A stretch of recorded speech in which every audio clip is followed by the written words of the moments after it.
Nagpaygayon ang kagamhanang probinsyal o groundbreaking and capsule laying ceremony sa proyektong Footbridge sa Brgy Rosario, Balingasag. Ang maong proyekto nagkandidat sa kapin 9 milyones pesos. Gibutyag ni Provincial Engineer Prisco Balmoria, anaa sa 30 metros ang gibanaba ng katason o 2.4 metros ang kalapdon sa maong tulay, diin pwede kini maagian og mga motorsiklo.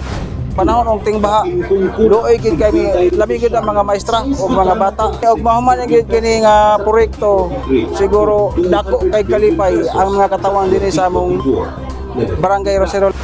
Nagpaygayon usab og ritual ang mga miyembro sa indigenous people aya gisugdan ang opisyal nga groundbreaking and capsule laying ceremony.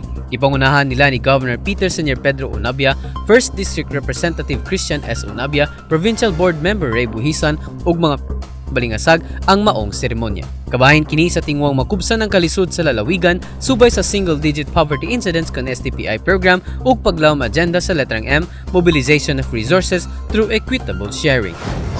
Pipila lamang kini sa mga proyekto sa gobernador nga nagahatag kalambuan sa mga komunidad ning lalawigan. Update sa Provincial Governor's Office, ako si Philip Diaz, Paglawom News.